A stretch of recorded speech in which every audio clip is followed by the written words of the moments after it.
Two men journey to the bars and restaurants of Scandinavia to find amazing beers, always with the same question. Hey, what's on tap? It's time to find out.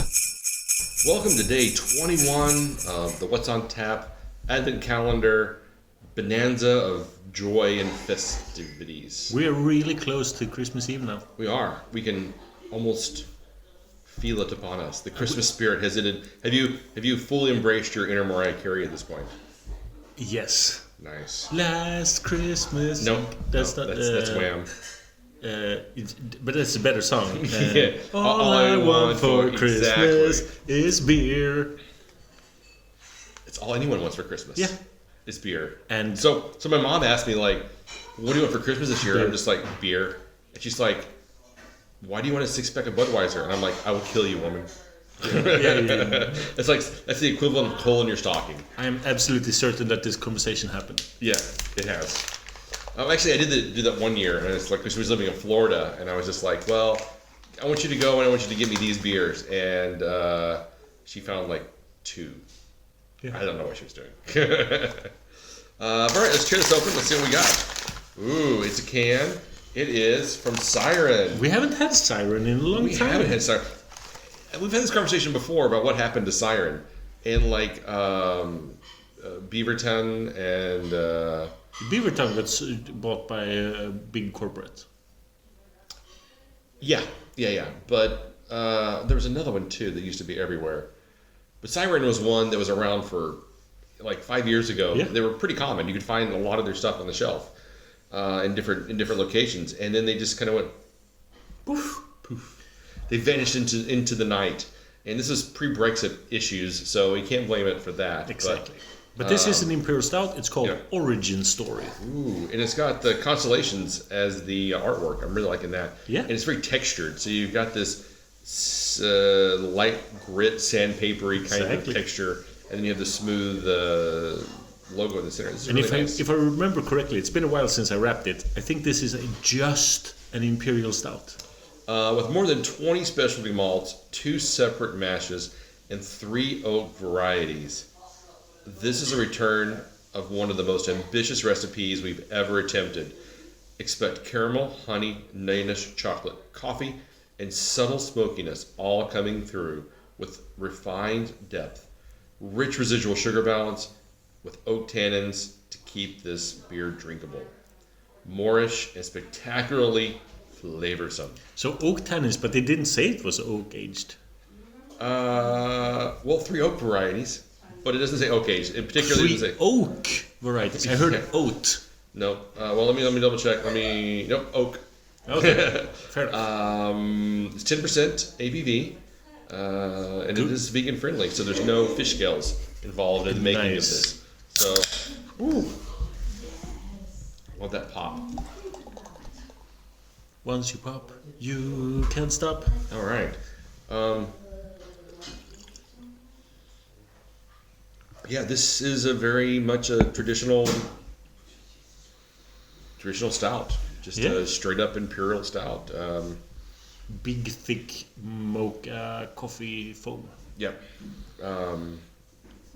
That actually doesn't smell that much. It doesn't really smell anything at all. It's kind of weird. And it's not very cold. No, it just should. I think it should have more of a roasted notes on the nose at this point. But there's a lot of.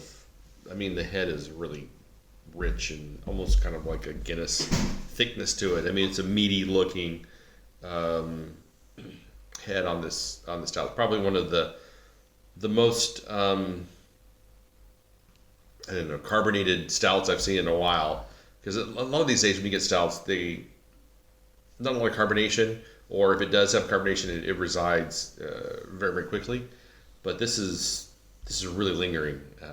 The aroma is opening up, but I am getting a small fear that this will be low on mouthfeel.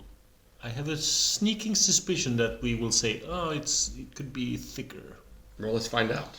Cheers.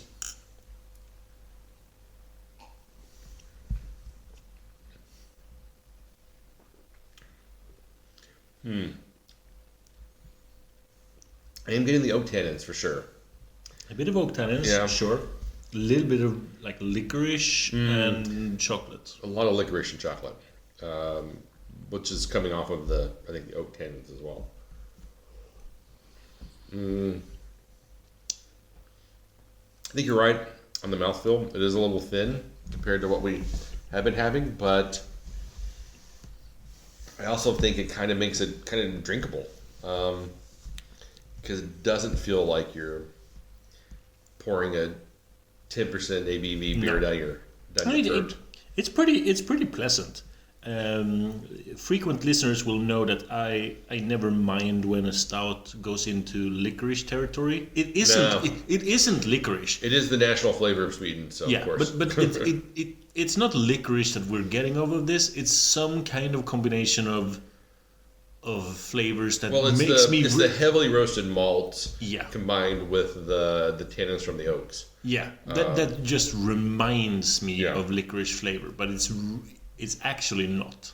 Right, it doesn't have that black root, star anise. No salmiak. Yeah, salmiak kind of thing. It's more of a general flavor that you attribute to licorice. So it's not like a black licorice kind of flavor.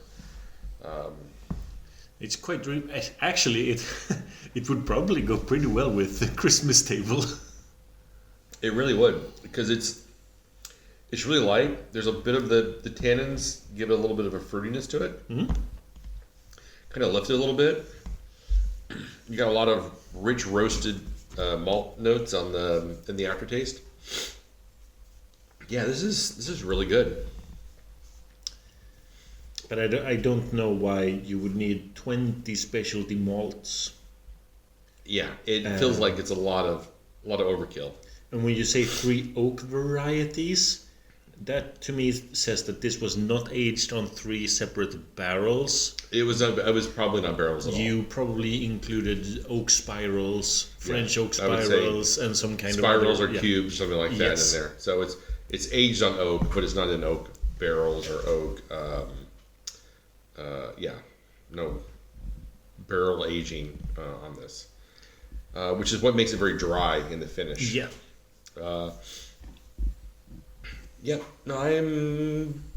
It's good. I'm enjoying it. Yeah. I could give it a week 4. Yeah, I'm kind of there as well. As an imperial stout, it's a fine example of one. It doesn't knock my socks off, as they say, but it's certainly do not regret having tried it. So yeah, I'm also going to give it a week 4. I actually thought you were going to give it a 3.75. That's why it's a week 4. Yeah, sometimes we round up, sometimes we round down. Yeah, no, I think it's good. I really think saves it is the rich, malty, hard roasted aftertaste. Yeah. For me, that's what keeps me interested, keeps me wanting to drink more. Yeah, because the aftertaste lingers long enough for you to enjoy it, and then you want to take the next sip. Right, like so now it kind of ties it together, the sips. So now I'm kind of like, that's pretty good. I could have another sip, and then you're kind of like, the mouthfeel is light and pleasant. The carbonation is kind of bubbly and refreshing, and then you drink it, and you're just like, a little sweetness on the lips and tongue. Then you get that roastiness that settles in, and you're like, that's nice.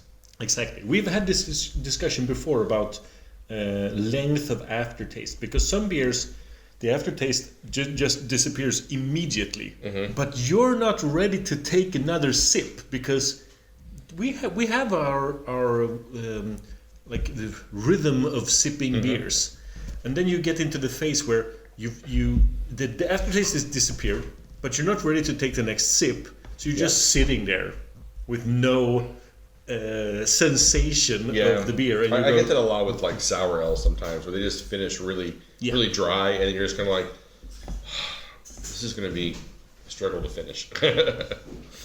That is when you get that feeling, right? Yeah. That is interesting. I'll think of that next time I drink a sour ale that leaves me wanting more. Yeah, I get that with sour ales, and sometimes certain IPAs can be that way as well. Yeah. They just kind of like, blip, and you're like, okay, I guess that was all this beer's going to do. Well, all right. That was day 21. Yep. You can find us online at what'sontappodcast.com, Instagram, Facebook, Spotify, YouTube, and Wherever you find good quality podcasts. until next time. Keep drinking, you dum-dums.